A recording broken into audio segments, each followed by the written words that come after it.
बिहान पनि मासु दिउँसो पनि मासु राति पनि मासु मासु नै मासु तँलाई पनि दिउँला एक दुई पिस चाख्न एकैछिन पर्खी भाइ बाँकी छ पाक्न बिहान पनि मासु दिउँसो पनि मासु राति पनि मासु मासु नै मासु तँलाई पनि दिउँला एक दुई पिस चाख्न एकैछिन पर्खी भाइ बाँकी छ पाक्न दुध न त खिर मलाई चाहिन्छ मासु एक दिन छुट्नु हुन्न परिहाल्छ खानु खाला पनि तोक्छु म हड्डीको नि धुल पिटन दिनभरि बेल चाहन्छु रातभरि दारूसित पाहुना आएको बेला पनि चाहिने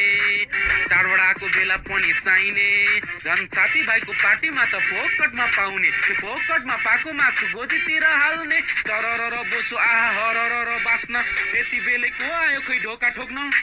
मासु छोप्नु पर्यो त जा त हेर्न हाल खबर के छ सोधी बाहिरबाट फर्काइदैन सातो पुत्तो गयो झन्डै को रहेछ डाम्ना मजाले पाक्यो ल एकैछिन थाम्न हात हात पोल्यो टालो लाउने बिर्सिदिएर ला सबै भुइँमा पोक्यो खामुला के